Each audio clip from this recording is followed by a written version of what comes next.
Leadership कभी inspiring होती है और कभी मैनिपुलेटिव। कभी सोचा है कि कुछ लीडर्स अपनी लॉयल्टी कैसे बिल्ड करते हैं और रूल्स को भी कैसे तोड़ते हैं। आज हम बात करेंगे एक ऐसे लीडर के बारे में जिसका नाम है Donald Trump. Please welcome the next president of the United States, Donald J.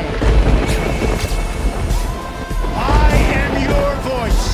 So to every parent who dreams for their child and every child who dreams for their future. उसका leadership style सिर्फ policy पर based नहीं था, बल्कि वो human behaviour को समझकर अपने एडवांटेज में यूज करता था। तो चलिए देखते हैं कैसे उसने डार्क साइकोलॉजी को अपनी प्ले बुक में यूज किया। सबसे पहला पॉइंट यहाँ देखते हैं, डर का इस्तेमाल। ट्रंप का सबसे पावरफुल साइकोलॉजिकल टूल था फियर। उसने इलीगल इमिग्रेशन को जोड़ा क्राइम, ड्रग्स और जॉब लॉस से, जो एक बहुत ही डर का माहौल क्रिएट करने का तरीका था। फॉर एग्जाम्पल, ट्रंप ने कहा था, they are bringing drugs, they are bringing crime, they are rapists. They're bringing drugs, they're bringing crime, they're rapists. इससे इमिग्रेंट्स को नेगेटिव लाइट में दिखाया गया। सोल्यूशन, एक वॉल बनाने का वादा किया जो अमेरिका को सेफ रखेगी। इसका इफेक्ट क्या था?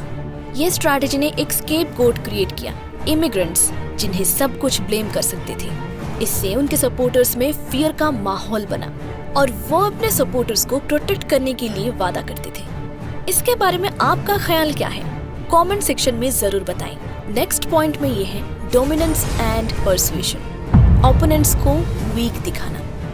ट्रंप ने अपने ओपोनेंट्स को वीक और इनकॉम्पिटेंट दिखाने का एक मास्टर प्लान बनाया। उसने सिर्फ उन्हें क्रिटिसाइज नहीं किया, बल्कि उनके कैरेक्टर को डिस्ट्रॉय कर दिया।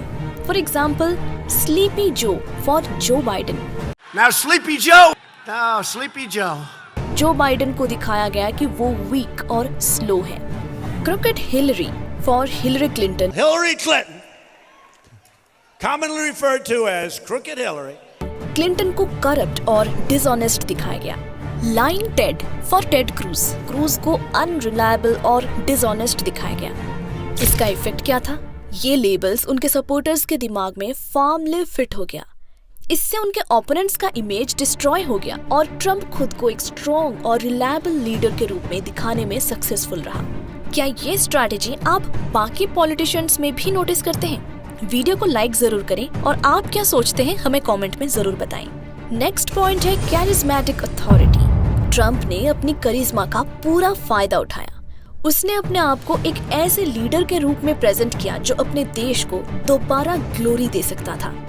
फॉर एग्जाम्पल, 2016 में ट्रंप का स्लोगन था, make America great again. We will take back our country and we will make America great again. ये स्लोगन सिंपल था पर बहुत ही पावरफुल था। उसने अपने आप को एक सेवियर के रूप में दिखाया जो पुरानी ग्लोरी को वापस ला सकता था। ट्रंप का कम्युनिकेशन स्टाइल बहुत डायरेक्ट और कॉन्फिडेंट था, जहां लोगों को लगा कि वो ट्रेडिशनल पॉलिटिशियन से ज्यादा रियल है। इससे लोग अपने फ्यूचर को ट्रंप से कनेक्ट करने लगते थे। और इसका इफेक्ट क्या रहा? लोगों का इमोशनल कनेक्शन बन गया, जिसमें वो अपने देश की फ्यूचर को ट्रंप के साथ देख रहे थे। ये उनका लॉयल्टी बिल्ड करने में बहुत इफेक्टिव स्ट्रैटेजी थी। नेक्स्ट पॉइंट है गैसलाइटिंग। गैसलाइटिंग एक साइकोलॉजिकल टैक्टिक है जिसमें आप लोगों को अपने रियलिटी पे डाउट करने पे मजबूर करते हैं। ट्रंप ने इस टैक्टिक को 2020 इलेक्शन के दौरान बहुत यूज किया।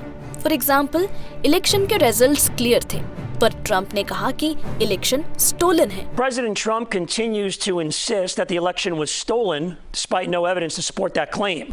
इस क्लेम ने बहुत लोगों को कन्विंस किया कि इलेक्शन में कुछ गड़बड़ हुई थी, जबकि सच्चाई अलग थी। और इसका इफेक्ट क्या रहा? लोगों ने इलेक्शन रिजल्ट्स को नहीं माना और इस गैसलाइटिंग ने उनके परसेप्शन को मैनिपुलेट किया।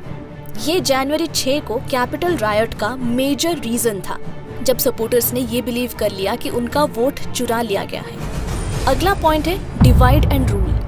ट्रंप ने एक classic divide and rule strategy बनाई।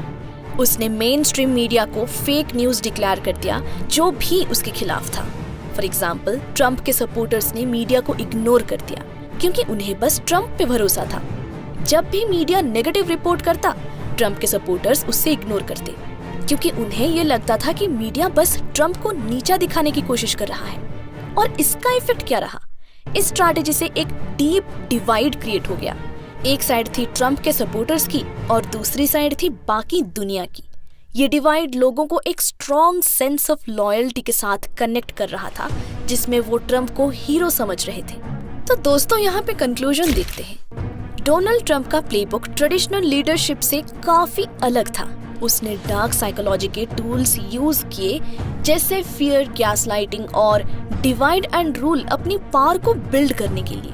वो सिर्फ पॉलिसीज पे नहीं, बल्कि लोगों के इमोशन को समझकर उन्हें मैनिपुलेट करता था। अगर आपको ये ब्रेकडाउन पसंद आया हो तो लाइक जरूर करिए, सब्सक्राइब करिए और कमेंट में अपने थॉट्स शेयर करिए। आपको क्या लगता है, क्या ये टैक्टिक्स हर लीडर के लिए काम कर सकती हैं? अपनी राय जरूर दें।